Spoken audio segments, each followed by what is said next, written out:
It's your girl T here, back with the Sunday video. I know you guys are having a beautiful, blessed day because you're tea timers. It's just what we do. Our affirmation of today is, I'm the one. I'm the one. We're always chosen, blessed, and fruitful. We're tea timers is what we do. I wanted to remind you guys to watch your words and your stories that you're associating with where you're going.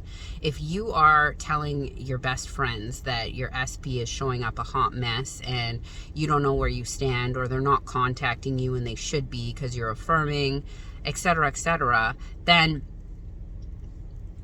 you're not giving the story of where you want to go. I always tell people the best policy when you don't know where you're at with your manifestation is to not tell anybody. If somebody asks you, how are you doing with so-and-so?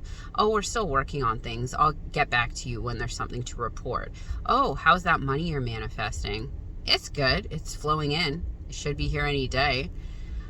Keep it simple. Don't lie, but don't go into it's not showing up for you. Also, when you're describing the significant person that you're manifesting, are you saying my ex this, my ex that, my ex this? That's a story. They're your ex. They're not your person right now. So you're telling everybody and their mother that they're your ex, but in your head, you're like, oh, they're the love of my life. They're my husband. They're everything to me. They're all I've ever wanted.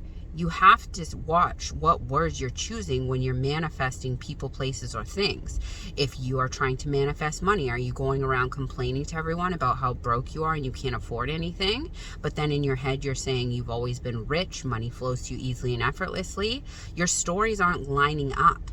Your story should match whatever it is that you're manifesting in your mind. Because I have learned this the hard way through manifestation, that if you're affirming something, but what you're telling people during the day contradicts what you're affirming, you are creating barricades for your manifestation. So you can tell what story you're giving off about a certain topic if you just listen to the words that flow out of your mouth when someone asks you a question about something. Like if somebody comes up to you today and they ask me, oh, how's so-and-so doing? And they're your SP. Oh, they're not even calling me. They're like ignoring my calls. I text them all the time, but they're just ignoring me. They're so stubborn. I don't even think that they want to be with me.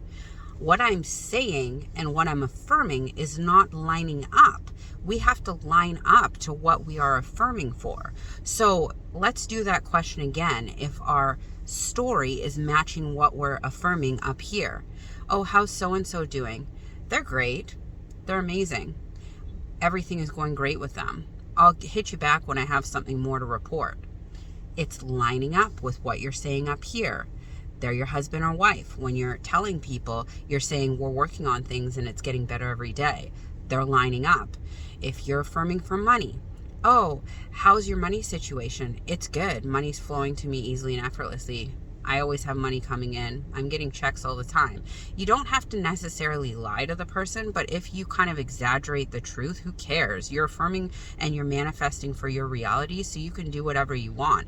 Or if you don't feel comfortable talking about it, oh, it's getting better every day. I'll hit you up when there's something more to report.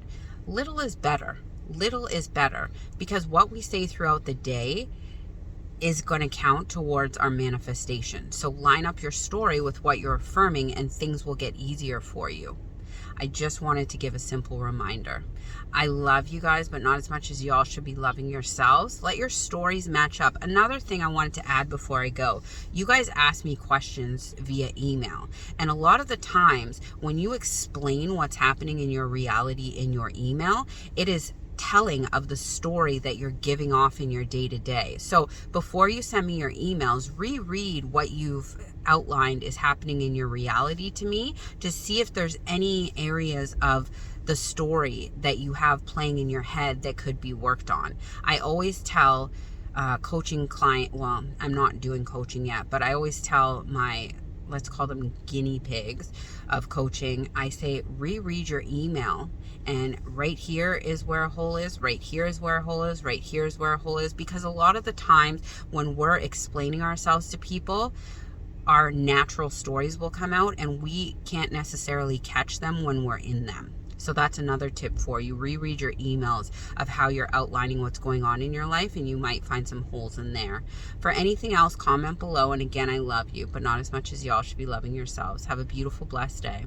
Bye.